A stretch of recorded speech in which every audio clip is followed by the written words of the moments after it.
Bonjour tout le monde, ici Réussir au féminin, Yasmine Marilinda pour vous parler d'un sujet qui me tient à cœur et qui me questionne depuis quelque temps. Ce sujet est l'ego. Alors ces derniers temps, je publie pas mal de choses. J'ai pas fait de live parce que j'ai eu des petits soucis de santé.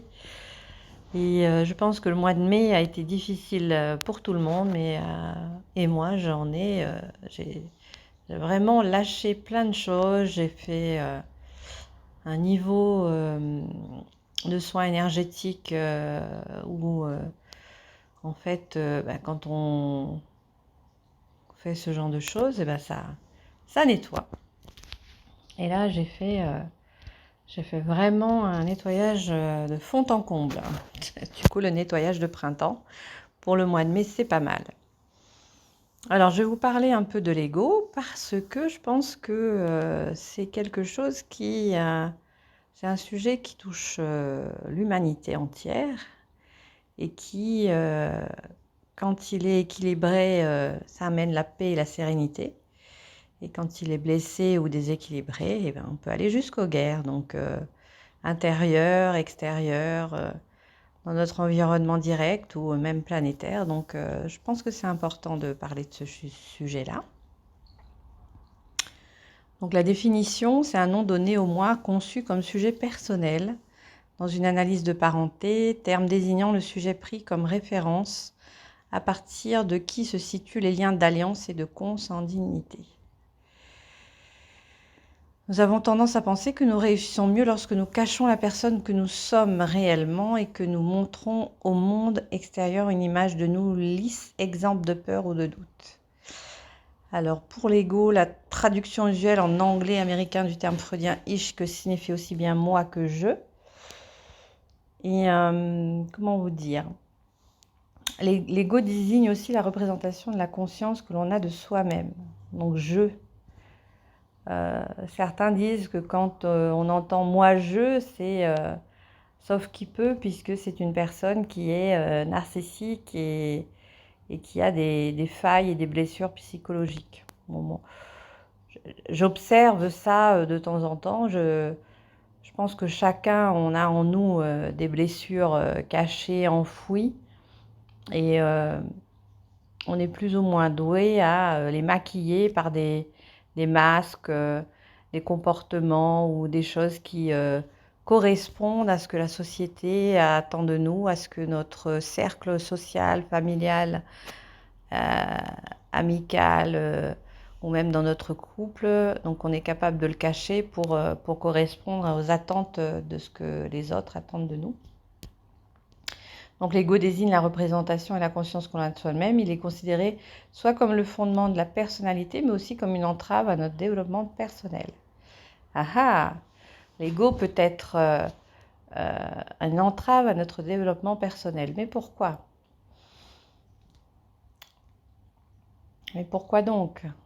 Oui, parce qu'il y a des enjeux de pouvoir, des guerres invisibles dans les grandes fratries, dans les familles, dans le monde du travail. C'est les liens de pouvoir, les enjeux de pouvoir surtout, qui vont faire que l'ego va être destructeur plutôt que nourricier. Et ça, c'est mon expérience qui parle. Nous nous sentons obligés de montrer une image de nous bien plus glorieuse que celle que nous avons de nous-mêmes en réalité, car nous avons besoin d'éblouir les autres. Alors pourquoi nous avons besoin d'éblouir les autres et pourquoi notre ego il a ce pouvoir sur nous ? Alors c'est un questionnement, je n'ai pas toutes les réponses encore, mais en tout cas c'est un questionnement que j'ouvre. Pourquoi j'ai besoin d'éblouir les autres ? Pourquoi j'ai besoin de donner la meilleure image de moi aux autres ? Alors que peut-être qu'à l'intérieur c'est le chaos, à l'intérieur c'est l'obscurité, à l'intérieur de moi c'est tout sauf la lumière, le maquillage et les spots, les boules à facettes quoi.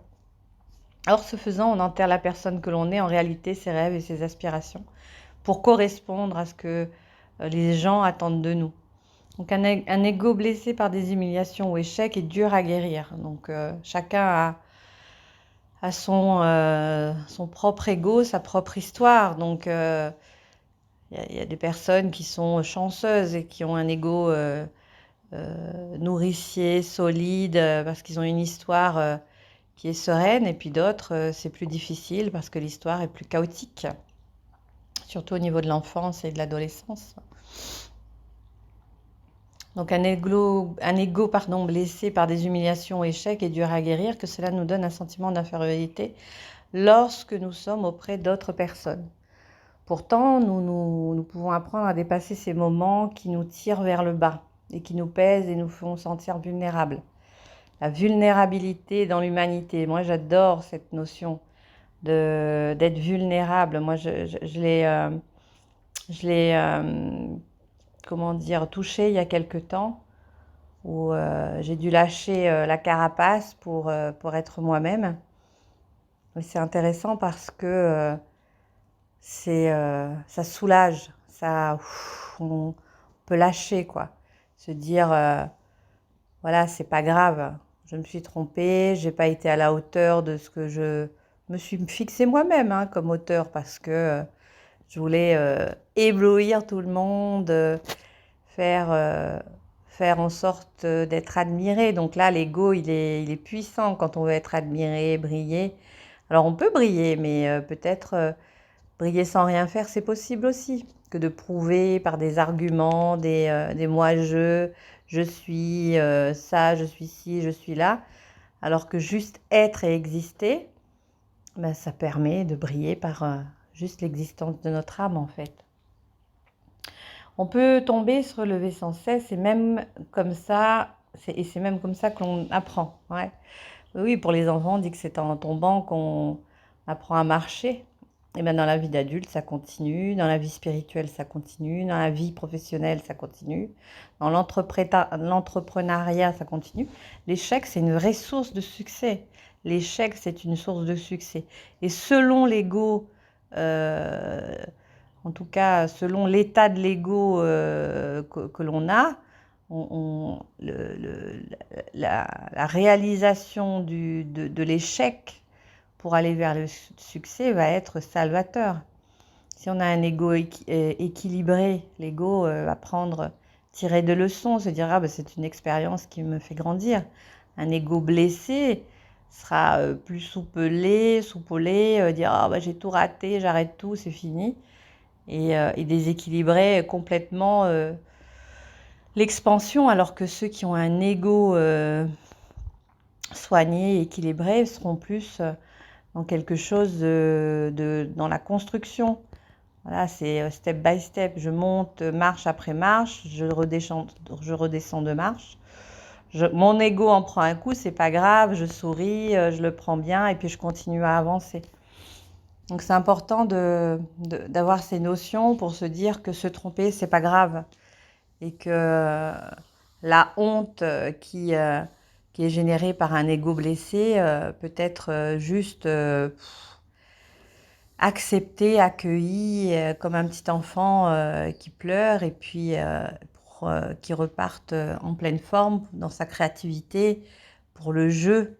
Et le jeu J-E-U-X, et pour avoir un jeu solide pour continuer dans la création. Alors on peut parler aussi de vanité et d'estime de soi.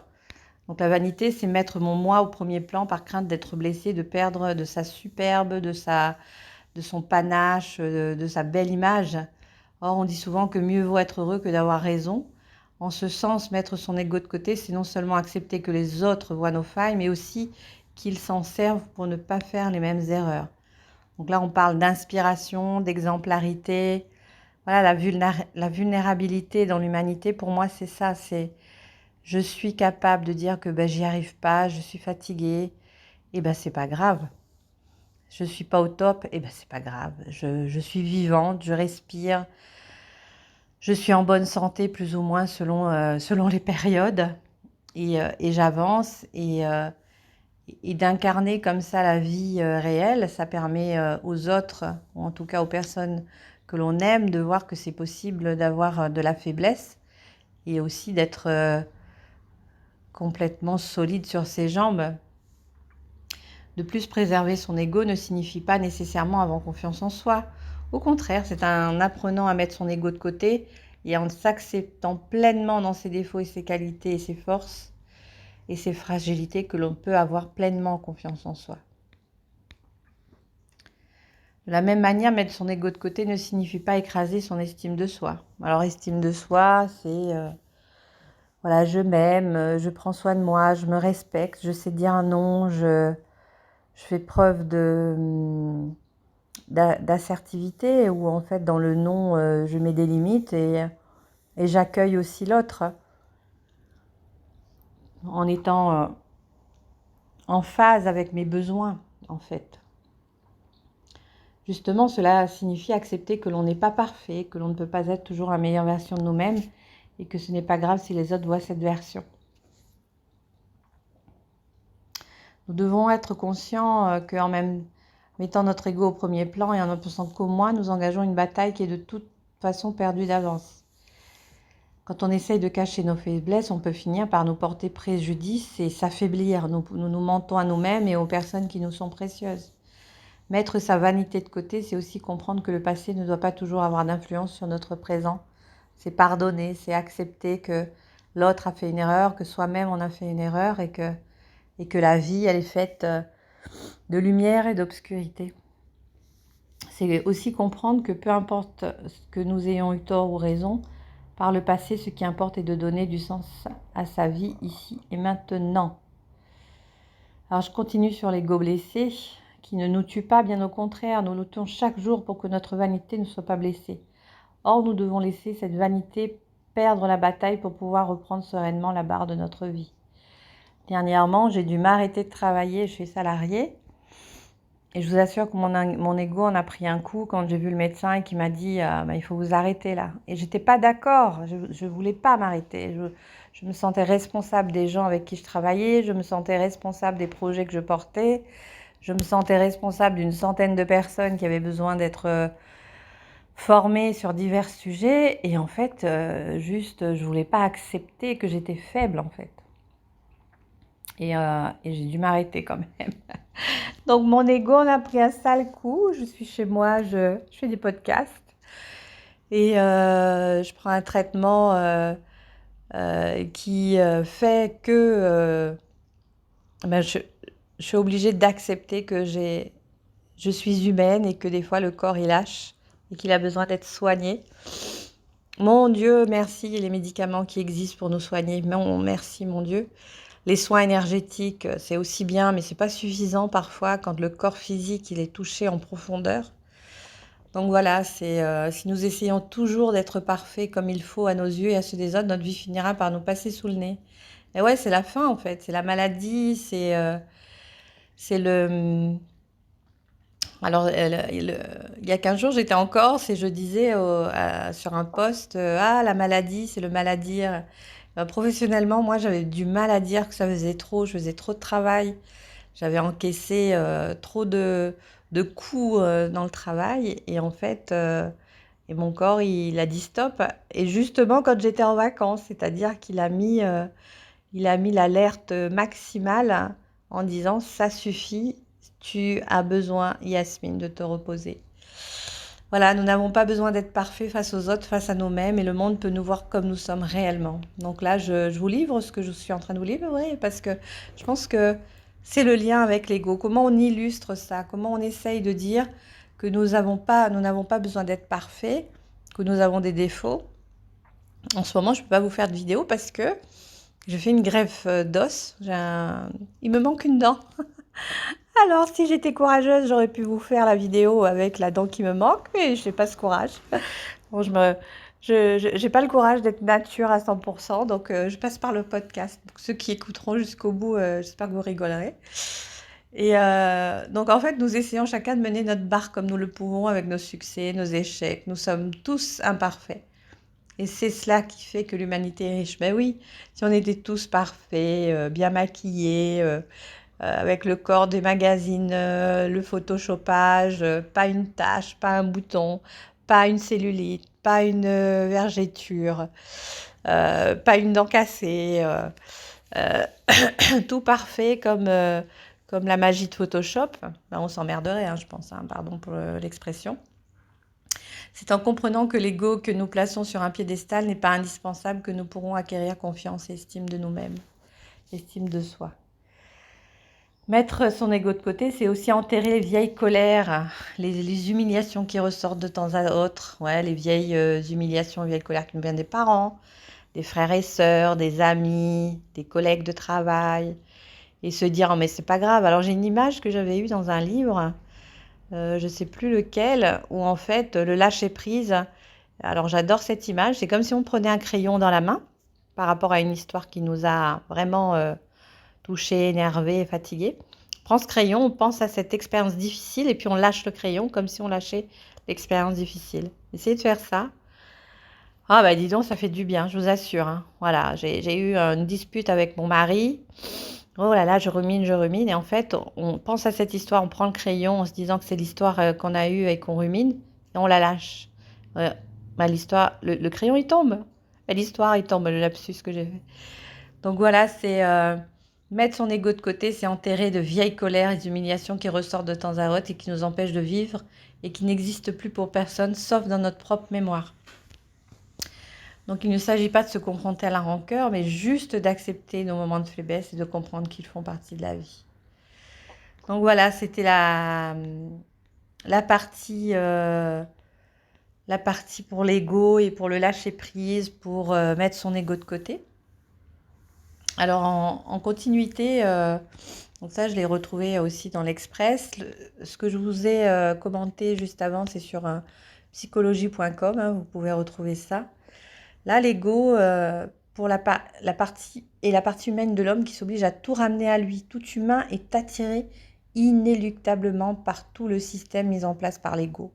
Sans l'ego, l'homme matière n'existerait pas puisque le corps est son idole.